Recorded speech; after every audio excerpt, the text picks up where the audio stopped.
Baik, Assalamualaikum warahmatullahi wabarakatuh. Uh, Salam sejahtera untuk kita semua. Kami, perwakilan dari B2, akan menyampaikan pemaparan kajian ilmiah PPKN, Pendidikan Pancasila Kewarganegaraan, yaitu dengan tema persepsi multikulturalisme masyarakat terhadap hukum dan HAM. Sebelumnya saya akan memperkenalkan nama-nama dari kelompok saya. Yang pertama saya sendiri, yaitu Dimas Pratama dengan NIM 2011304102. Next.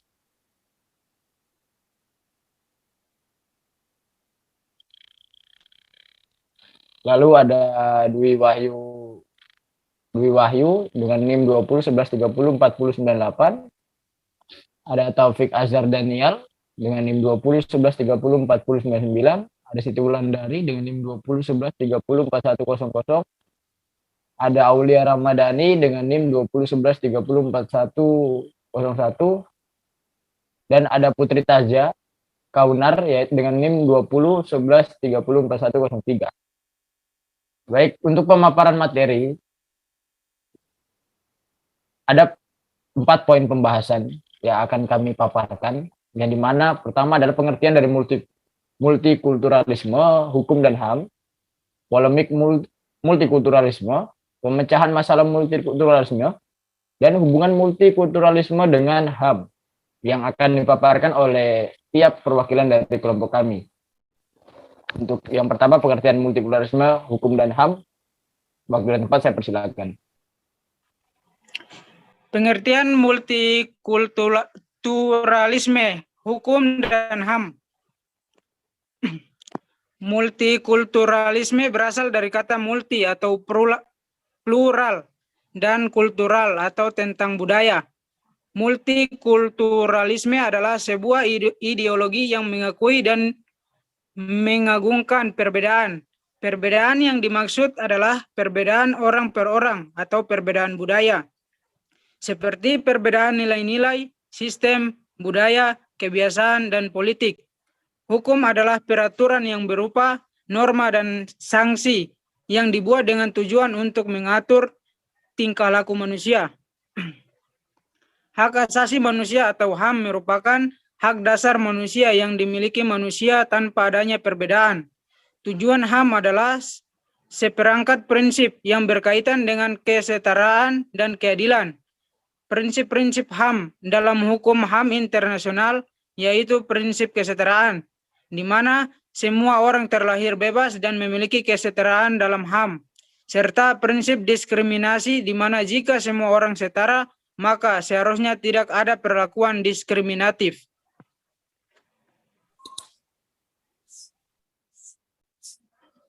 Polemik multikulturalisme. Indonesia merupakan negara yang sangat kompleks, tidak hanya multi etnis, melainkan juga menjadi area pengaruh multimental. Indonesia sendiri dilihat dari semboyan Bhinneka Tunggal Ika.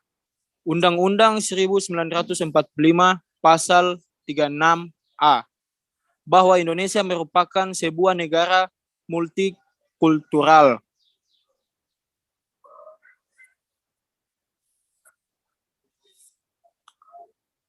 Bangsa seharusnya lebih dilihat sebagai civik nasional, nation, daripada etik nation. Jika bangsa lebih dilihat sebagai etik nation, akan muncul berbagai pelanggaran HAM. Hal ini tampak misalnya dalam istilah pri atau pribumi dan non-pri atau non-pribumi. Dalam era Orde Baru, di sini imigran atau orang Arab Barat dan khususnya Cina dan keturunannya meskipun sudah berstatus WNI tetap dianggap asing di hadapan mayoritas pribumi. Diskriminasi tersebut berkaca pada istilah pri dan non-pri. Untuk pemecahan masalah multikulturalisme, kekerasan-kekerasan dan diskriminasi tersebut di atas perlu ditangani dengan tepat terhadap kelompok-kelompok di dalam negeri multikultural ini. Yang pertama, sikap negara terhadap kelompok-kelompok minoritas kultural. Minoritas-minoritas agama atau etnis merupakan kelompok paling rentan terhadap keputusan mayoritas. Perlu perlindungan internal bagi mereka, yakni dengan mendukung kesetaraan di antara kelompok-kelompok dengan mengurangi hal-hal yang merugikan kelompok tersebut. Hal tersebut di atas sesuai dengan pasal 28J ayat 2 Undang-Undang Dasar 1945 tentang HAM yang berbunyi, setiap orang berhak bebas dari perlakuan yang bersifat diskriminatif atas dasar apapun dan berhak mendapatkan perlindungan terhadap perlakuan yang bersifat diskriminatif itu. Baik, selanjutnya. Kedua, sikap negara terhadap kelompok-kelompok iliberal. Ada dua macam kelompok di sini, yaitu minoritas iliberal yang dinamai yaitu yang menindas para anggotanya demi solidaritas namun tidak ingin menguasai kelompok-kelompok lain, dan minoritas iliberal yang agresif totaliter yaitu yang menindas para anggotanya demi solidaritas sekaligus ingin menguasai kelompok-kelompok lainnya. Jika perlu dengan melawan hukum nasional terhadap kelompok tipe yang kedua ini, negara harus bersikap tegas dan bertindak demi law and order. Polisi dan aparat harus dikerahkan untuk mencegah dan menindak setiap aksi kekerasan terhadap kelompok minoritas.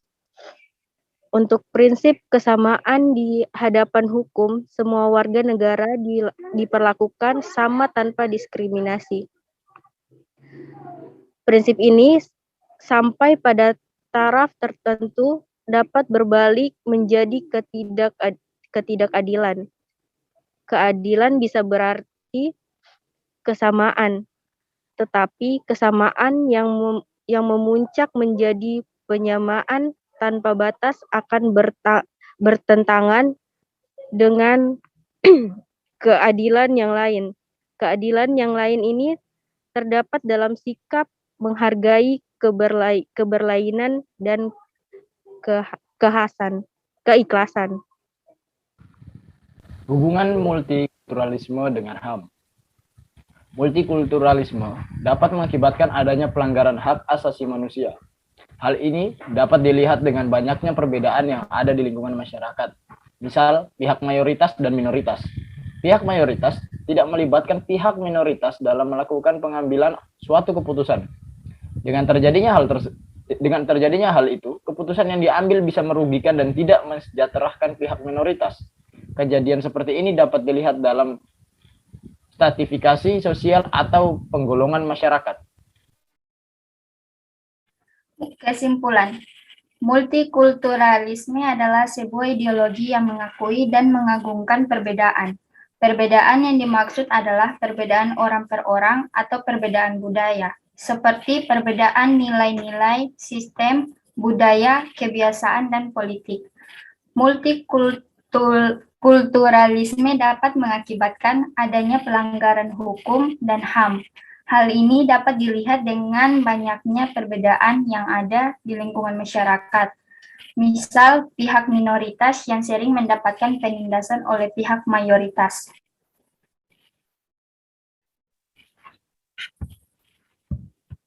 Baik, demikian presentasi dari kelompok kami B2 terkait persepsi multikulturalisme masyarakat dengan hukum dan HAM.